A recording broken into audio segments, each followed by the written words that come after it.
Hello.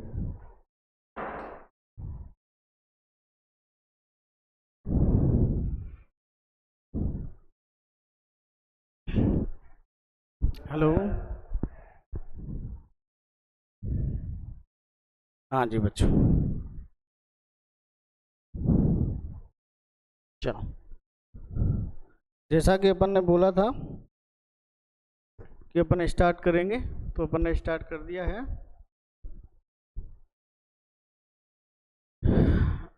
Unit first से ही शुरुआत करेंगे।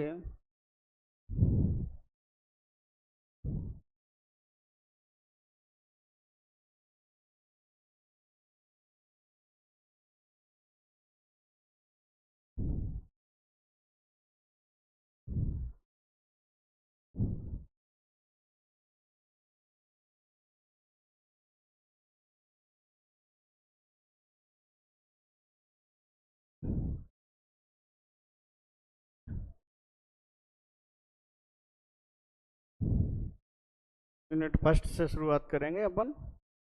यूनिट फर्स्ट का जो नाम है वो है इंटरफेरेंस।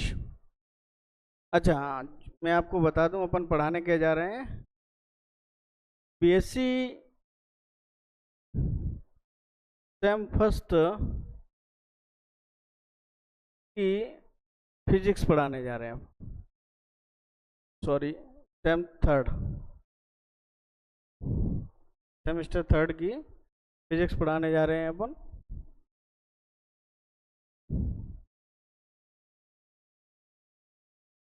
शुरुआत फर्स्ट से करते हैं, इसलिए लग रहा है कि फर्स्ट बोल दिया मैंने। जो सेमेस्टर थर्ड में चलने वाली फिजिक्स का नाम होता है ऑप्टिक्स। क्या नाम होता है? ऑप्टिक्स। जी हाँ। अब इस ऑप्टिक्स के अंदर अपन को क्या क्या पढ़ना है, कैसे कैसे पढ़ना है, वो अपन एक क्रम से देख लेते हैं कि पढ़ना क्या है। तो ये जो ऑप्टिक्स है, इस ऑप्टिक्स को 4 यूनिट्स में तोड़ा गया। First unit, second unit, third unit और फोर्थ यूनिट। ठीक है, 4 भागों में वर्गीकृत किया गया है। इसको 4 पार्ट्स में डिवाइड किया गया है। और चारों पार्ट्स कौन कौन से हैं? Unit number 1, unit number 2, unit number 3 और ये यूनिट्स। ये क्या दिख रहा है आपको? ये यूनिट्स, ये यूनिट। अब फर्स्ट यूनिट के अंदर जो आपको पढ़ना है वो है इंटरफेरेंस।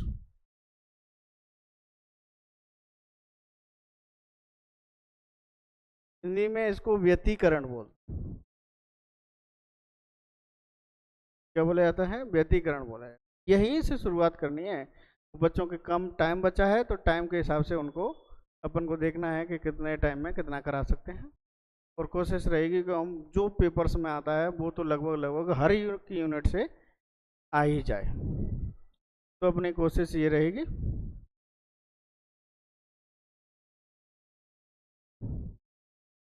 दूसरा ये है कि अब ये इंटरफेरेंस, अच्छा दूसरे के बारे में भी बता दूं मैं आपको।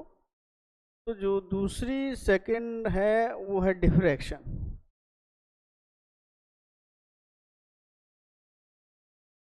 ये विवर्तन होता है।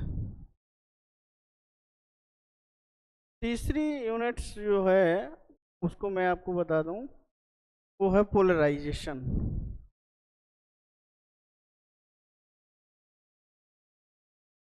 ये पोलराइजेशन है। और पोलराइजेशन के साथ आपको लेजर भी पढ़ना पड़ेगा और होलोग्राफी भी पढ़ना पड़ेगा। होलोग्राम्स जो आपने, हाँ, कुछ दिन से अपना पढ़ाने का काम नहीं था। ठीक है, तो मुझे नहीं पता किन किन बच्चों ने क्या क्या कैसे कैसे पढ़ा है, लेकिन अब जितने भी बच्चे जुड़ेंगे उनको तरीके से पढ़ाया जाएगा और जितना उनका रह गया है वो सब कुछ कराया जाएगा। फोर्थ जो यूनिट है वो है वेव मोशन।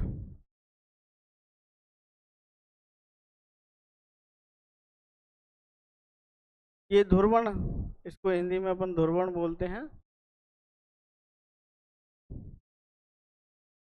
और वेव मोशन को तरंग गति बोलते हैं। इस तरीके से इसको 4 पार्ट्स में अपन डिवाइड किया गया है। सबसे पहला जो पार्ट है वो है इंटरफेरेंस पार्ट। सबसे पहला किसका है? इंटरफेरेंस का। तो इंटरफेरेंस आपको पढ़ना है। अब चर्चा कर लेते हैं कि इंटरफेरेंस है क्या।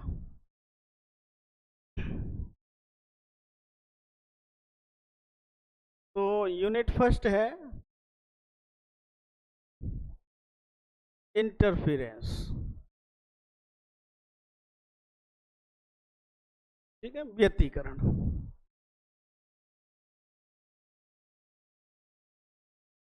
अपन रिवीजन कर रहे हैं तो रिवीजन के हिसाब से ही पढ़ेंगे इसको।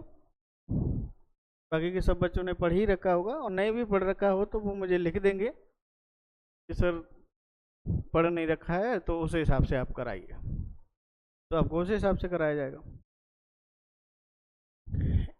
हाँ जी। अब व्यतिकरण क्या होता है कि इसमें जैसे मान लीजिए कि कोई दो वेव है, टू वेव्स हैं।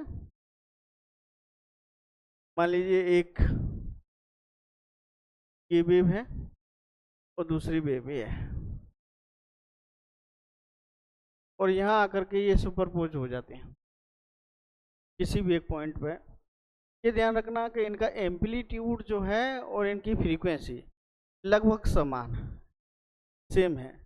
एक तो इनका क्या है, एम्पलीट्यूड, और एक फ्रीक्वेंसी, दूसरा क्या, फ्रीक्वेंसी।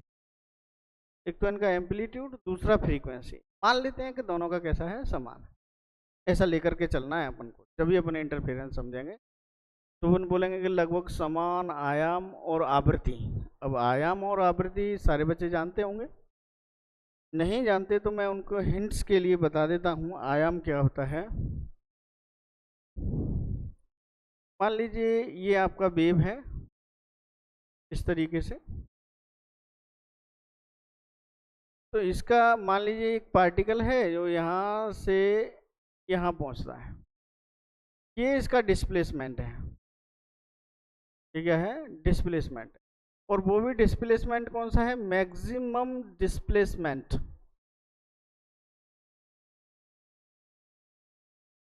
ये क्या है, मैक्सिमम डिस्प्लेसमेंट।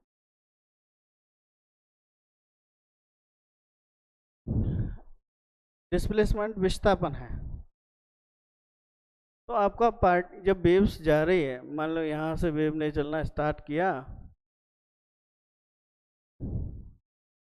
यहाँ से, और यहाँ वो मैक्सिमम पे पहुंची, फिर वो मिनिमा की तरफ बढ़ रही है, यानी कि तो उसका अगर डिस्प्लेसमेंट देखा जाए तो यहाँ से यहाँ तक जो डिस्टेंस है वो मैक्सिमम है। तो maximum displacement of the wave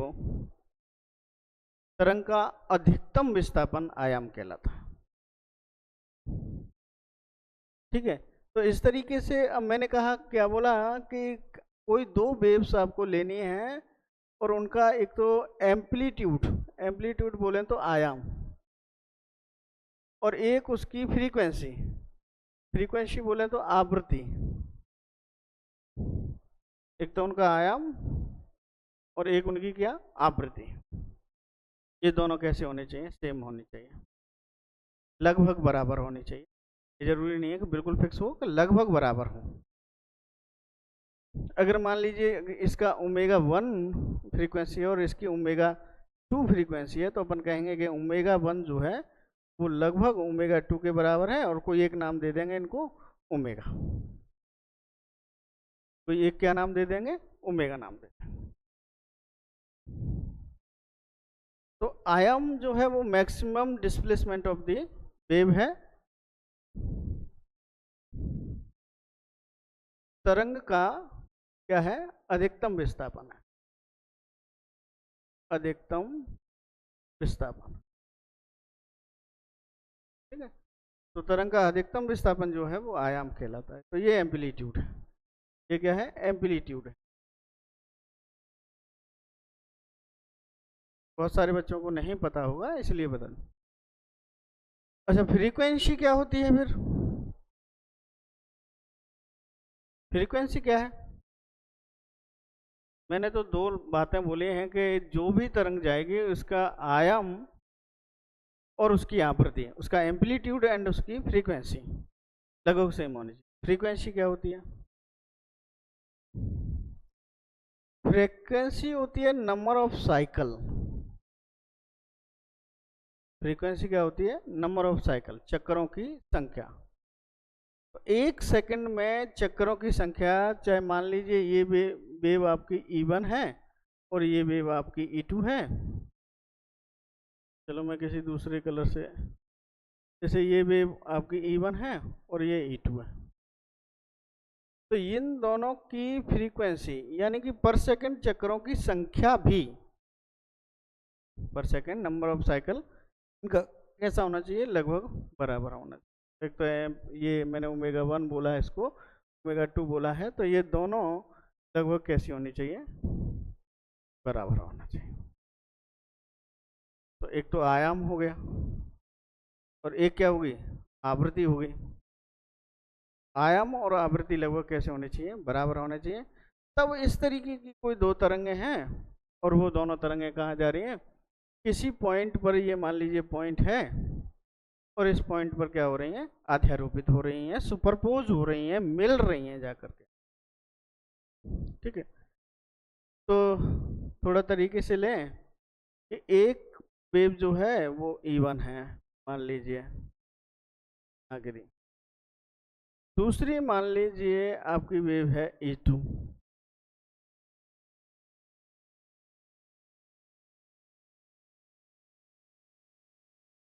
दूसरी जो वेव है वो क्या है आपकी? मान लीजिए E2 है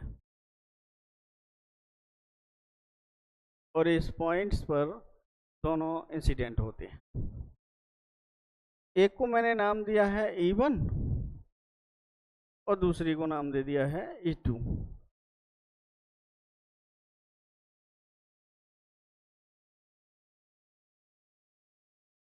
दूसरी को नाम दे दिया E2।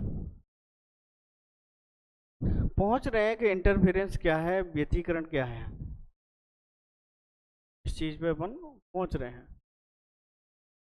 तो ये दोनों इस स्थान से जो है वो एक रिजल्टेंट वेव के तौर पर आगे की ओर बढ़ेंगे। यहाँ से एक रिजल्टेंट परिणामी वेग बनेगा, दोनों जाकर के मिले फिर दोनों साथ साथ चले, तो यहाँ से एक रिजल्टेंट वेव तैयार होता है। मान लीजिए ये आपका रिजल्टेंट, ठीक है। अब मैं अगर रिजल्टेंट वेव की बात करता हूँ, इसकी बात करता हूँ, रिजल्टेंट वेव की बात करता हूँ, तो आइए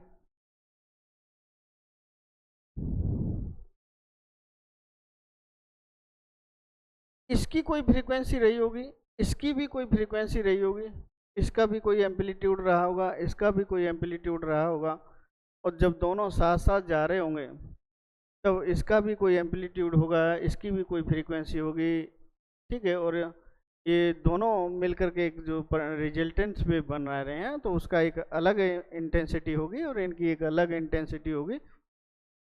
अगर इंटरफेरेंस समझना है तो इंटेंसिटी का भी समझना बहुत जरूरी है। इंटरफेरेंस अगर आपको समझना है तो इंटेंसिटी का भी समझना जरूरी है। आपने एम्पलीट्यूड समझा, maximum displacement of the wave, आपने फ्रीक्वेंसी समझ ली कि पर सेकंड नंबर ऑफ साइकिल, इस तरीके से इंटेंसिटी भी है इंटेंसिटी भी है। तो इंटेंसिटी क्या है? अब इंटरफेरेंस इंटेंसिटी से चलेगा, तो ये इंटरफेरेंस जो है वो किससे चलने वाला है? इंटेंसिटी से। अब इंटेंसिटी होती क्या है ये बहुत समझना जरूरी है।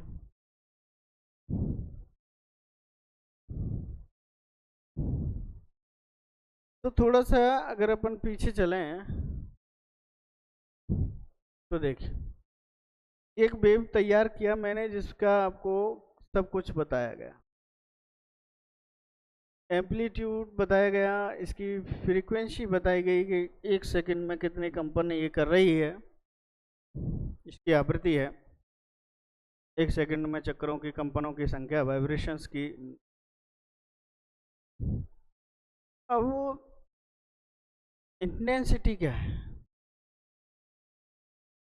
तो इंटेंसिटी क्या है आप गौर करिए। जैसे मैंने एक वेव बनाया, मैंने ये इसका कलर थोड़ा कम लिया और मैंने एक वेव तैयार कर दिया यहाँ से।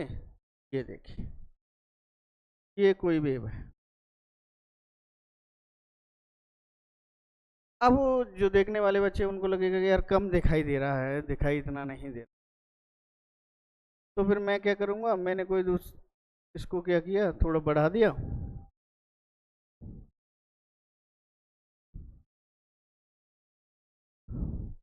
अब थोड़ा ठीक दिखाई देने लग गया, लगे अब थोड़ा सा और हाई होता तो और मज़ा आ जाता। तो फिर मैंने इसको और हाई कर दिया, तो यहाँ थोड़ा कम दिखाई दे रहा है, यहाँ थोड़ा सा ज़्यादा दिखाई दे रहा है और यहाँ सबसे ज़्यादा दिखाई दे रहा है। तो इंटेंसिटी क्या है, तीव्रता, हिंदी में बोलते हैं इसको तीव्रता।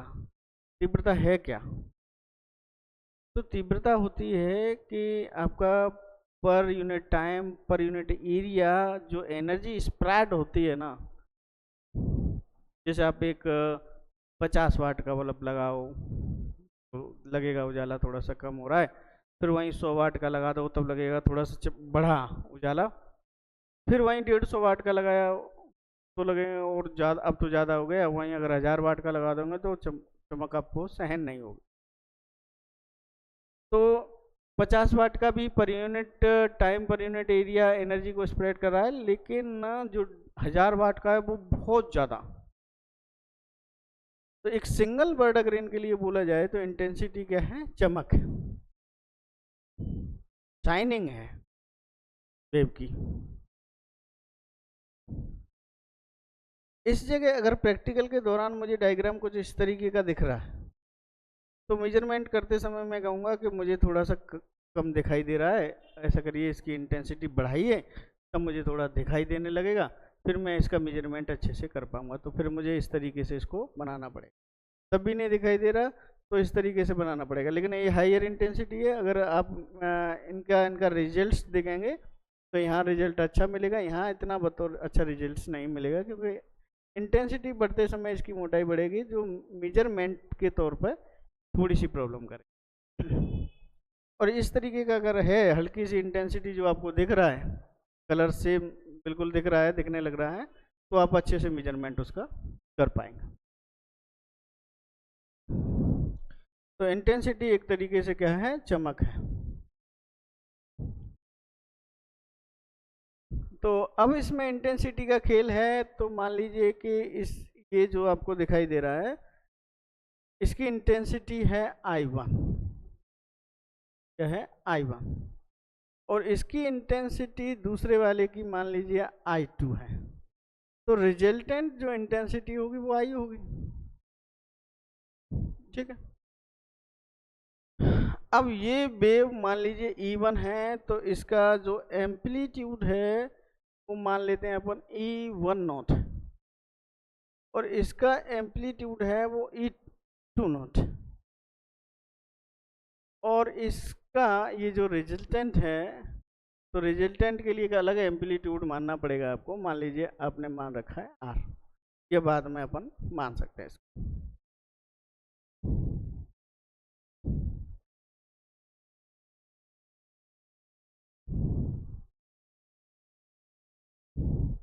अब इंटरफेरेंस क्या है, इंटरफेरेंस आपने 3 शब्द इंटरफेरेंस के अंदर आने वाले हैं।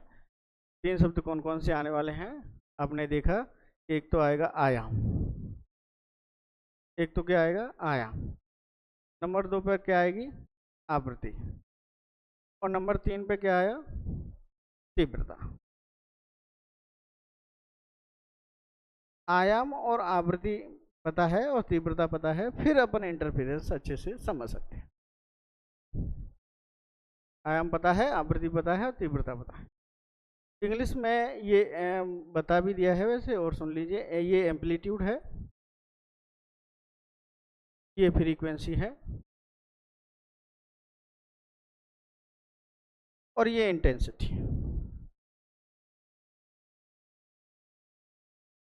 ये इंटेंसिटी, तीनों को अपन ने बारीकी से समझ लिया कि maximum displacement of the wave आयाम है, नंबर ऑफ वाइब्रेशंस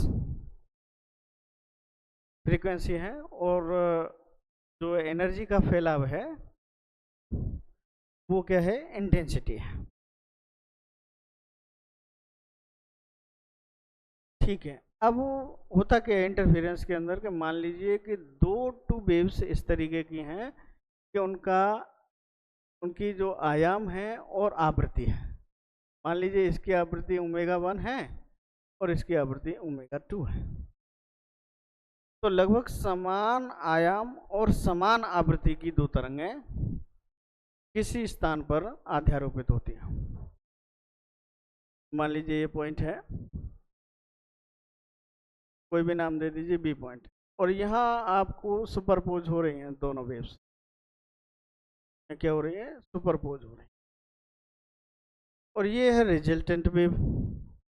ये क्या है, रिजल्टेंट वेव है। ये दोनों मिक्स होंगे जब जाकर के रिजल्टेंट वेव बनेंगे।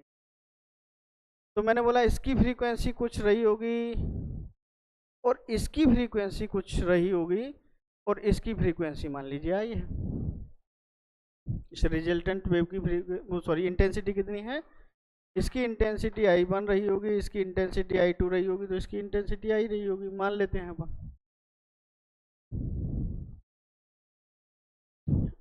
हाँ जी, और इंटरफेरेंस कहता है कि दोनों लगभग समान सेम एम्पलीट्यूड और सेम फ्रीक्वेंसी की दो वेव किसी स्थान पर सुपरपोज हुई, तो जो इनकी रिजल्टेंट वेव है उसकी तीव्रता I,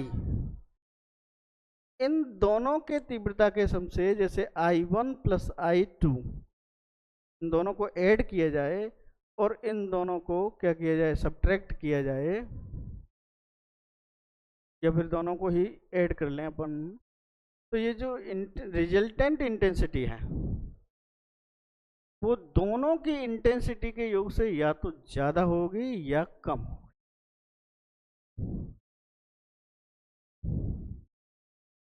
या तो कैसी होगी, ज्यादा होगी या कम होगी। तो this phenomena is called interference. This phenomena called interference. What phenomena? I is greater than I1 plus I2. I is less than I1 plus I2.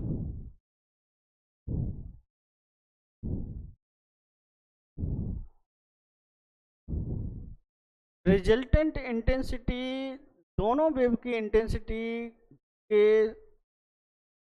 योग से, जोड़ से, एडिंग से या तो ग्रेटर देन होगी या लेस देन होगी।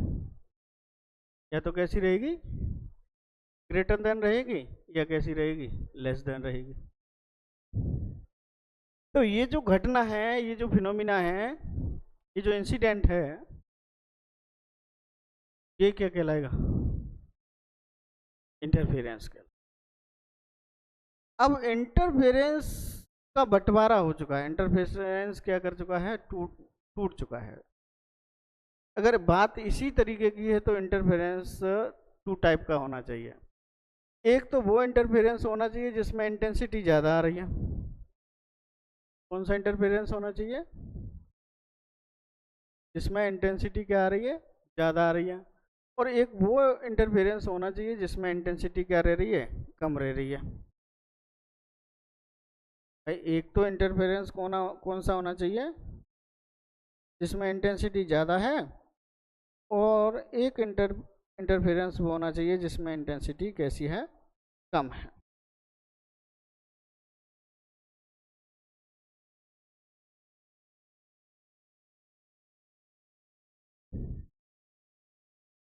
तो इंटरफेरेंस टूटा, इंटरफेरेंस क्या हुआ, टूटा।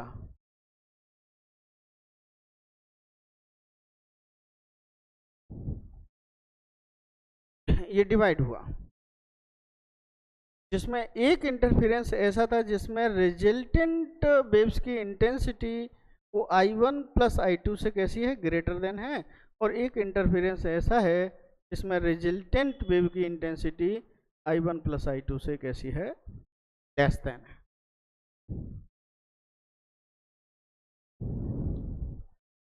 तो ये कंस्ट्रक्टिव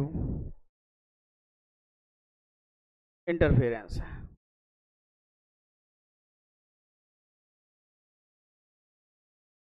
और ये डिस्ट्रक्टिव इंटरफेरेंस।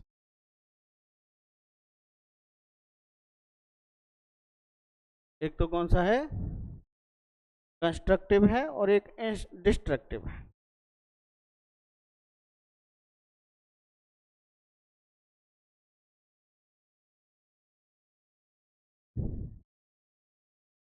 एक तो कंस्ट्रक्टिव और एक डिस्ट्रक्टिव।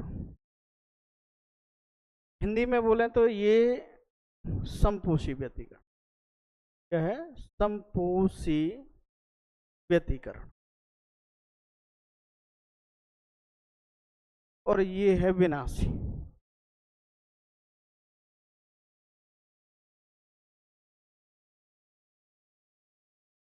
ये विनाशी व्यतिकरण।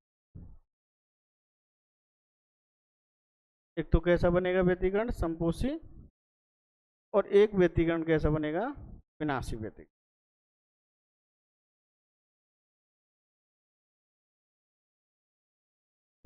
ठीक है, एक डिस्ट्रक्टिव और एक कंस्ट्रक्टिव। ये है डिस्ट्रक्टिव, इसको बोला जाता है विनाशी। क्या बोला जाता है, विनाशी। और ये है कंस्ट्रक्टिव,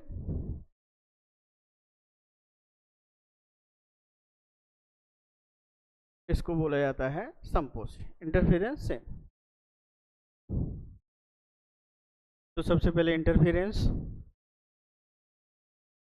तो इंटरफेरेंस क्या है कि मान लीजिए टू वेव्स आप कहीं से भी आ रहे हैं जिनकी एम्पलीट्यूड एंड क्या फ्रीक्वेंसी दोनों लगभग कैसी हैं, सेम है, और किसी पॉइंट पे जाकर के सुपरपोज होती है, तो वहाँ से एक रिजल्टेंट वेव तैयार होती है।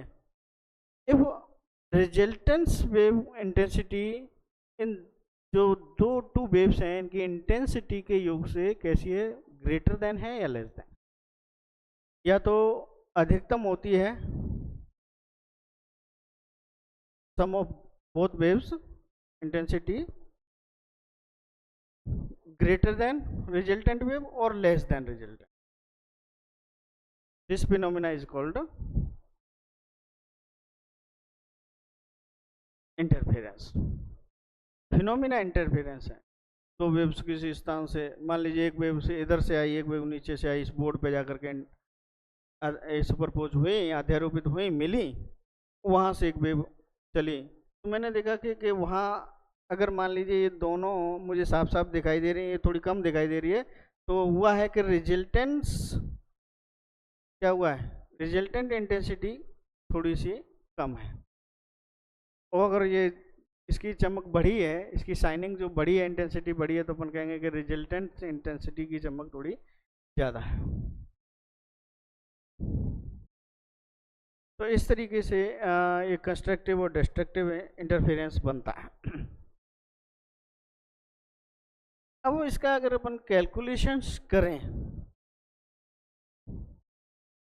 क्या करें, कैलकुलेशंस करें और देखें कि कब कंस्ट्रक्टिव की घटना होगी और कब डिस्ट्रक्टिव की घटना होगी, कब संपोषी की घटना होगी और कब विनाशी की घटना होगी, तो अपन इसका एक कैलकुलेशंस भी कर सकते हैं, इसे मैथमेटिकली प्रूव भी कर सकते हैं कि देखो ये इस समय तो ये है, आपकी घटना जो है वो कंस्ट्रक्टिव हुई है, और ये इस तरह इस अगर तरीके से वेव्स हैं तो आपकी जो फिनोमिना है वो डेस्ट्रक्टिव है।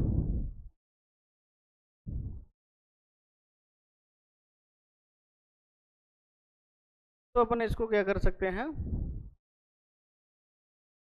इस घटना को एक तरीके से समझ सकते हैं, किसके जरिए, इसकी डेरिवेशन की, डेरिवेटिव के जरिए, मैथमेटिकली भी इसको प्रूव करना है। तो मान लीजिए टू वेव्स हैं आपके पास, एक वन वेव ये है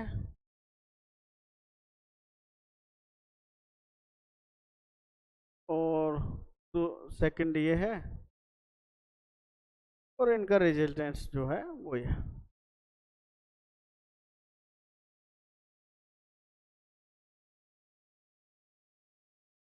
This is E1, this is E2.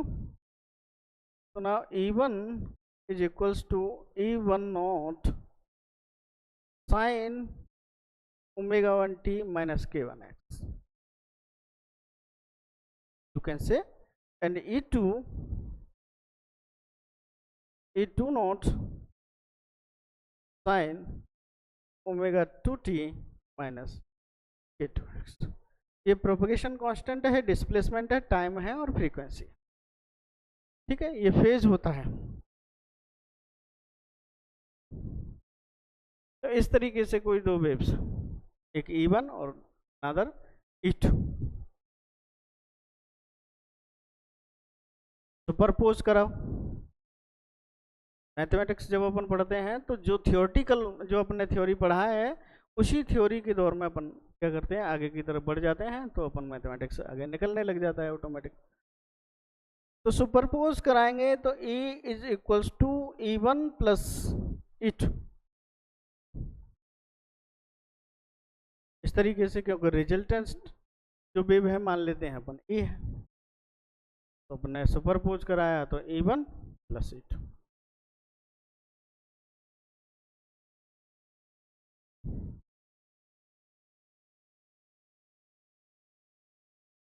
तो मैंने दोनों वेव्स को लिखा इधर,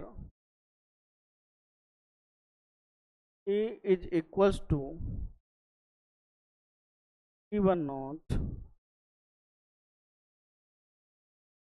sin omega 1t minus k1x plus E2 naught sin omega 2t minus k2x।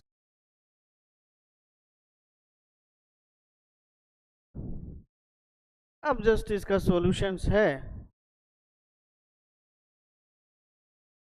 तो आप सॉल्यूशन इसका करना स्टार्ट कर दो।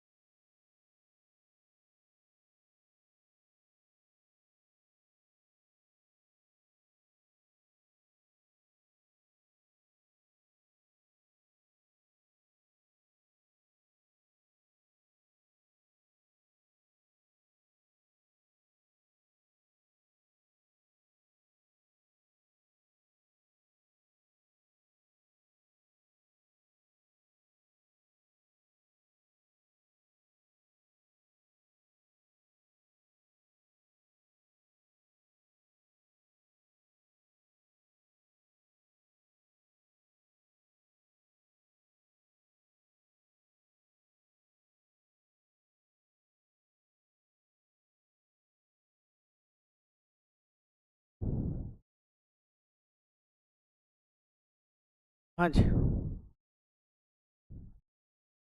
तो अब इसको क्या कर सकते हैं, सुपरपोज। ये क्लास देख रहे हैं वो प्रॉपर आवाज आ रही है कि नहीं आ रही है, एक बार मुझे लिख करके तो बता दो।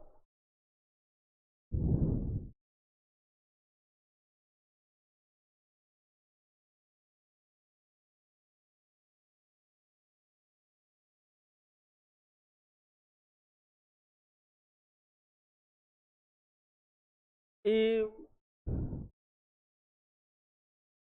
1 naught sin omega 1t minus k1x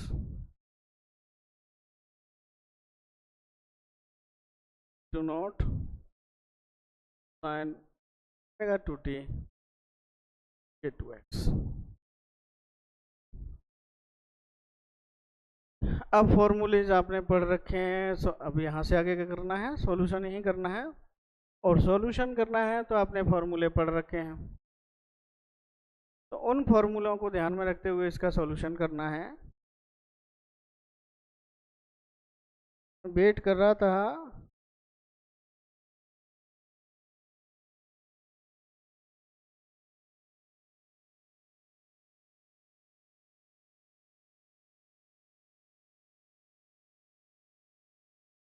कि मेरी बात पहुंच रही है या नहीं पहुंच रही है।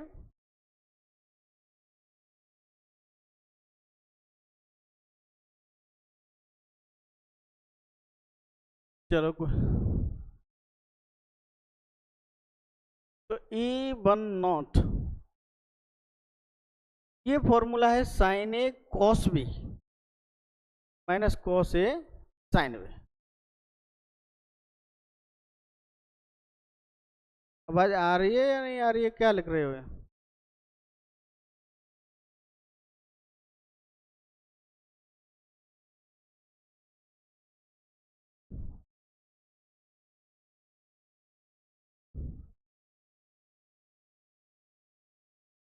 साइन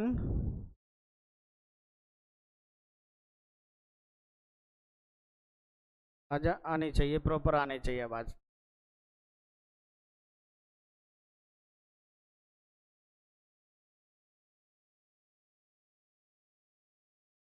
अच्छा अच्छा अच्छा अच्छा, ठीक ठीक।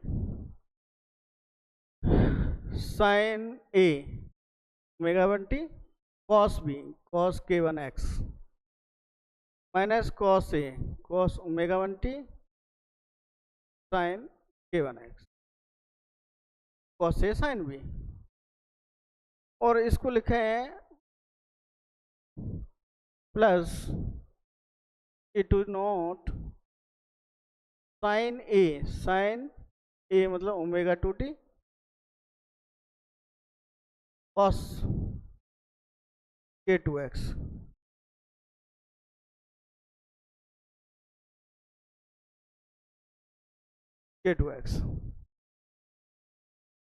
माइनस ये ब्रैकेट लगाना है इधर cos omega 2t sign k2x।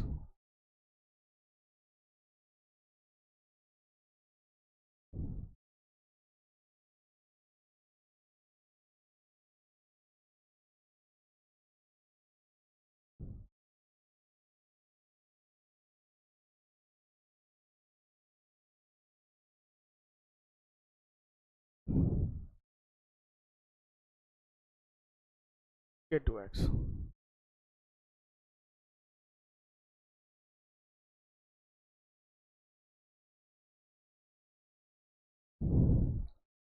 अब सिर्फ कैलकुलेशन करनी है, मैथमेटिक्स पढ़ना है केवल। अब मैथमेटिक्स में तो क्या है कि आप सीधा सीधा कैलकुलेशन करिए। E is equals to E1 not sine omega 1t cos k1x minus E1 not, मैं मल्टीप्लाई कर रहा हूँ E1 नॉट का अंदर, cos omega 1t sine k1x। ठीक है, अब प्लस E2 नॉट का अंदर मल्टीप्लाई कर रहा हूँ, E2 not sine omega 2t cos k2x and minus E2 not cos omega 2t sin k2x।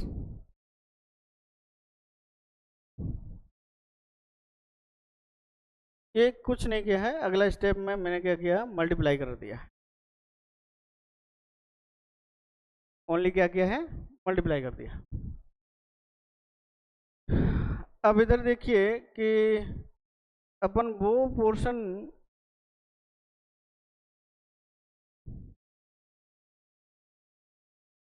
Use में लेते हैं जिनसे काम चल सके।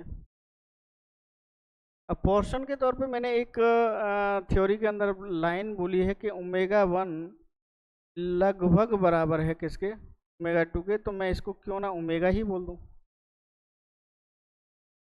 एक कह रहा है 60 और एक कह रहा है 60.0002, तो मैं उसको 60 ही ले लूं। 60 को मैंने नाम दे दिया ओमेगा।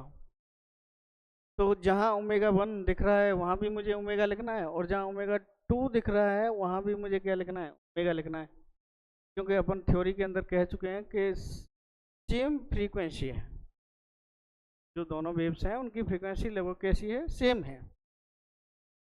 तो इस तरीके से इस वाली लाइन को अपन लिख सकते हैं E1 not sine omega t cos K1x minus E1 not cos of omega t sine K1x plus क्या लिखेंगे, E2 नॉट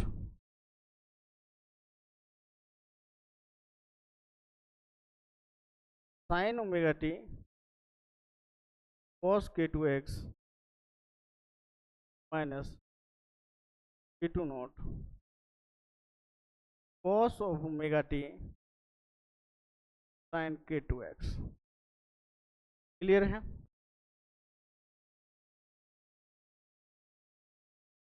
यहाँ तक क्लियर है। अब देखिए ये साइन ओमेगा टी और इसमें भी साइन ओमेगा टी है। दूसरी वाली में देखिए, इस वाली में देखिए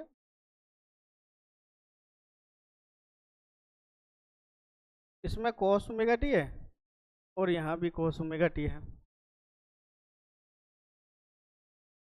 तो जिस स्टेप में साइन ओमेगा टी है उस उन दोनों स्टेप्स को अपन पास में लिख लेते हैं, और जिन स्टेप्स में कॉस ओमेगा टी है उन दोनों स्टेप्स को पास में लिख लेते हैं। तो एक से साइन ओमेगा टी बाहर जाएगा, एक से कॉस ओमेगा टी बाहर जाएगा। ठीक है। तो मैंने इन स्टेप्स को साथ में लिख रहा हूँ साइन वालों को। तो साइन वालों को पास में लिखूंगा तो E1 not sine of omega t cos K1x। Clear है। और दूसरा है plus E2 not sine of omega t cos K2x। अब बाकी के जो दो हैं उनमें से आप लिखिए माइनस, कॉमन ले लेता हूं दोनों में से, E1 not cos omega t sine K1x। यहाँ से माइनस कॉमन चलाई गया है, मैं ब्रैकेट लगा लेता हूँ, plus E2 not cos of omega t sine K2x।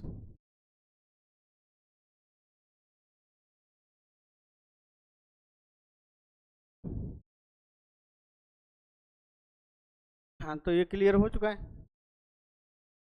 अब देखो करना क्या है, यहाँ से साइन ओमेगा टी कॉमन ले सकते हैं, बचेगा E1 नॉट कॉस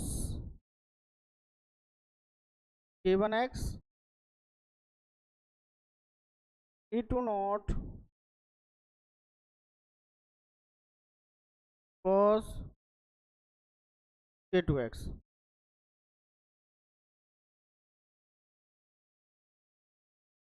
माइनस, यहाँ से कॉमन लेते हैं कॉस ऑफ ओमेगा टी। जब कॉमन लिया है तो थोड़ा सा कॉमन भी लिखना पड़ेगा अपन को। क्या कॉमन लिया है? Sine omega t common minus, यहाँ से cos of omega t common लेते हैं तो bracket E1 not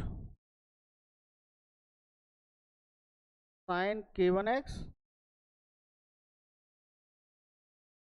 plus E2 not sign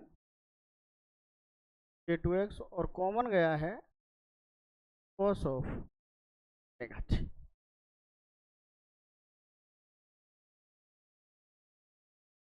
क्या कॉमन गया है?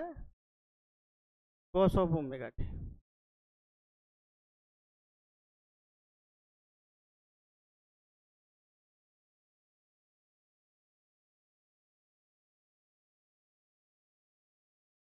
अब देखो ये ब्रैकेट है, ये वाला ब्रैकेट, और एक ये ब्रैकेट है।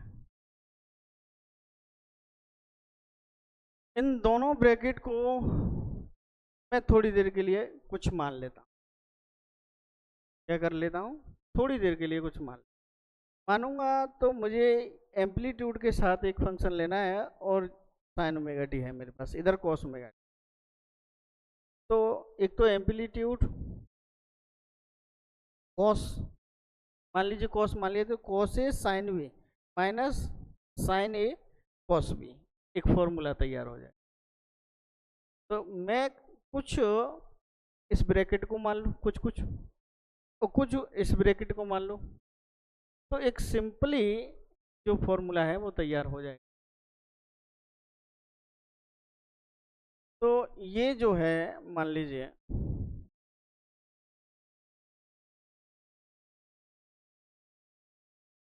E1 not cos K1x E2 not cos K2x, मान लीजिए मैंने इसको मान लिया R cos फाई।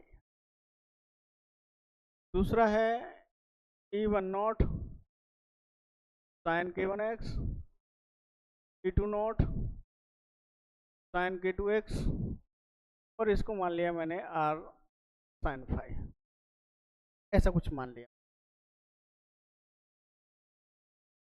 ठीक है, तो अब जो रिजल्टेंट लिखा जाएगा वो कैसे लिखा जाएगा? यू कैन से, ये क्या है? यू कैन से,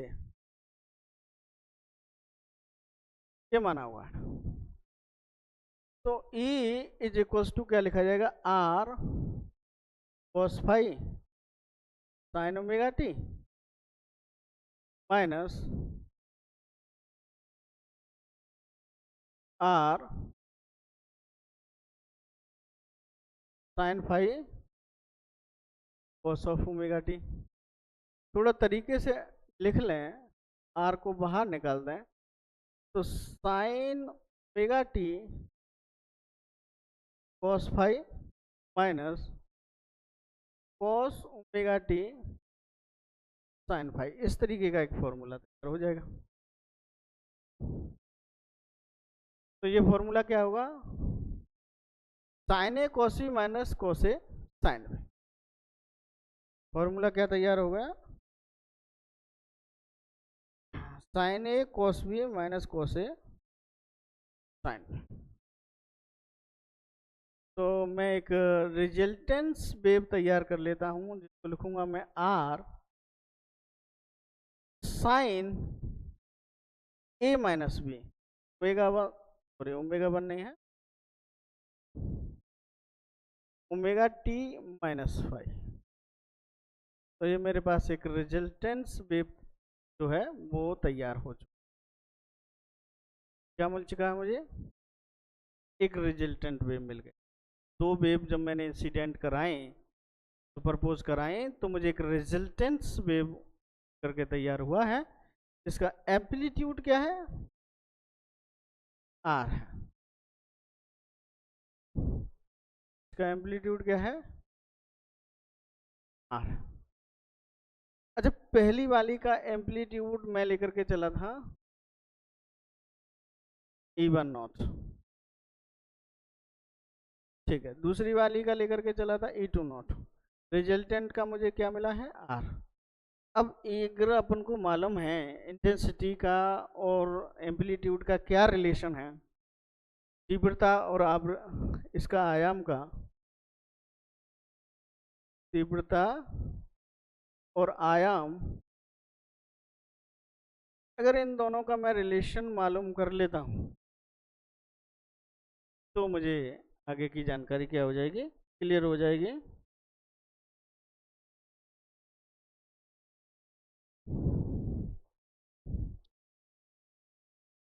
ठीक है, तो अपन इससे आगे कल देखेंगे। फिलहाल आज सभी बच्चों को जिन्होंने भी लिए क्लास, सभी बच्चों को बता दें कि रिविजन्स जो है वो चालू हो चुका है।